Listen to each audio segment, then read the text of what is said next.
Hey everyone, and welcome to the team. As new building coordinators here at the University of Central Arkansas, I want to be the first to tell you that your roles bear some serious weight. Honestly, you're our frontline decision makers. Every single day, you're tasked with managing the facilities, supervising your student staff, and supporting your residents through what are some of their most formative and, let's be real, sometimes crisis-laden years of their lives. I'm incredibly glad to be walking through this explainer with you today because ethical decision-making in residence life, it's not just about memorizing a rule book. It is all about knowing exactly how and when to apply those rules while walking that very fine line between basic human empathy and institutional liability.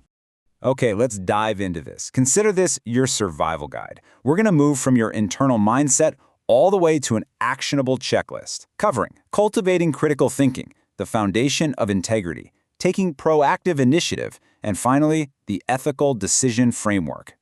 There is a saying I really want you to write down and remember. In residence life, urgency often masquerades as an emergency. Look, we all absolutely know the feeling. An angry parent is screaming on the phone, or a completely overwhelmed RA is standing right in your doorway, and suddenly, you feel this immense, crushing pressure that you have to make a decision right this very second. Well, that is a trap. True ethical decision-making actually requires us to step back, take a breath, and recognize the difference between someone else's anxiety and a literal life safety emergency. So, Section 1. Cultivating critical thinking, moving past knee-jerk reactions. To get past those initial reactions, I want you to start using what we call the strategic pause. Unless you're dealing with a literal fire, a massive flood, or a genuine life safety emergency, it is absolutely okay and honestly, usually necessary to simply say, "Let me gather a few more details and I will get right back to you." I want you to literally pause with me right now for just a moment. Right? Feel how grounding that is? That tiny brief pause gives you the space to actually process what's happening rather than just panic. So to look past the surface during that pause, you need to ask yourself two crucial questions. What information am I missing right now, and who else is impacted? Think about a recurring roommate conflict. Resident A claims resident B is way too loud, right? But resident B claims resident A is overly controlling. If you just quickly skim the incident report, you're going to miss the whole story. You got to look for patterns. Is there a history of passive-aggressive behavior here? Are we looking at underlying cultural differences, or maybe even a mental health stressor manifesting as irritability? You just have to dig a little deeper. Let's look at a classic example we see all the time, the hot plate dilemma. A resident is caught with a prohibited hot plate.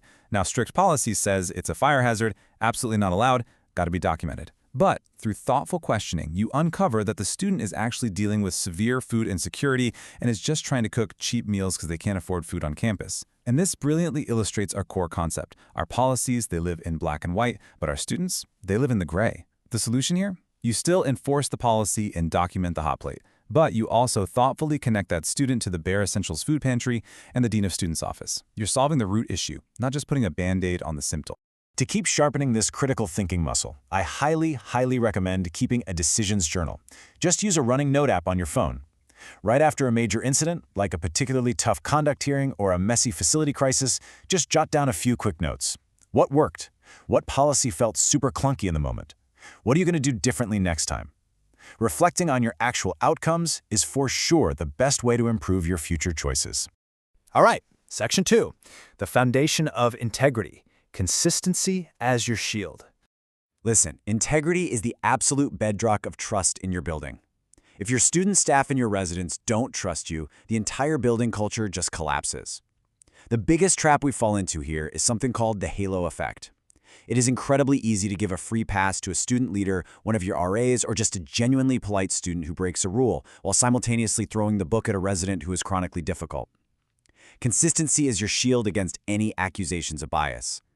When you're making a conduct decision, you literally must look in the mirror and ask yourself, would I make this exact same decision for my least favorite resident? If a noise violation gets a warning for one, it has to be a warning for the other. No exceptions.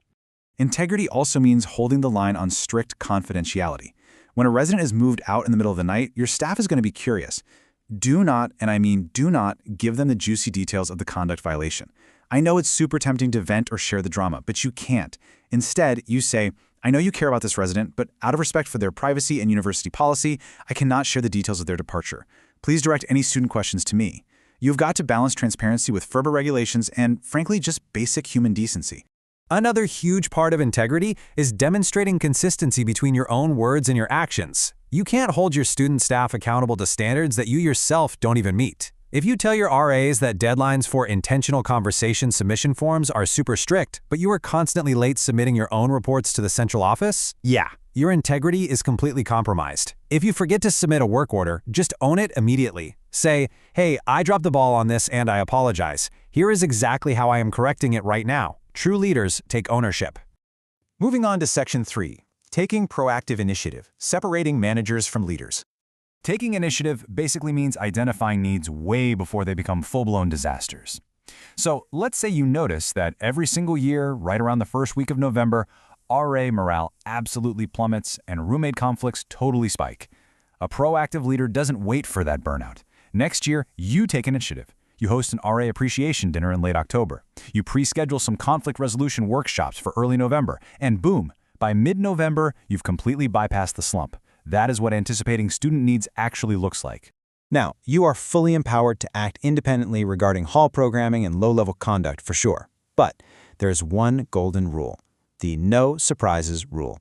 So, the crucial point is your associate director wants you to manage your building, but they absolutely never want to be blindsided.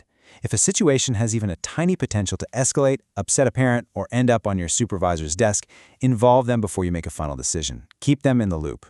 Initiative also means pursuing your own growth, because residence life, it is a team sport. If you notice the key audit process during move-in is completely chaotic, don't just sit in your office and complain about it.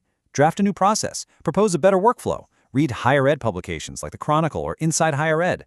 Go shadow a colleague in a completely different department across campus. Stepping up to fix clunky processes helps UCA immensely. And hey, it proactively builds your own professional resume at the exact same time. Okay, let's move to our final section and see how this builds into something super practical. Section 4, the ethical decision framework, your actionable checklist. When you are backed into a corner, stressed out, and you need to make a tough call, I want you to run through these 4 definitive steps. Step 1, the policy question. What do the UCA housing guidelines actually say about this? Step 2, the fairness question. Am I treating this student the exact same way I would treat any other student in this scenario? Step 3, the front page question. This is a big one. If my decision, or how I communicated it, was printed on the front page of our student newspaper, The Echo, could I confidently defend it? And finally, Step 4, the next step question. Beyond just putting out the fire today, what can I do right now to ensure this doesn't pop up again this semester? Look, being a building coordinator is an incredibly demanding job. I won't sugarcoat it. There are going to be long nights and some very, very tough calls. But you have to remember that it's also one of the most impactful roles on this entire campus.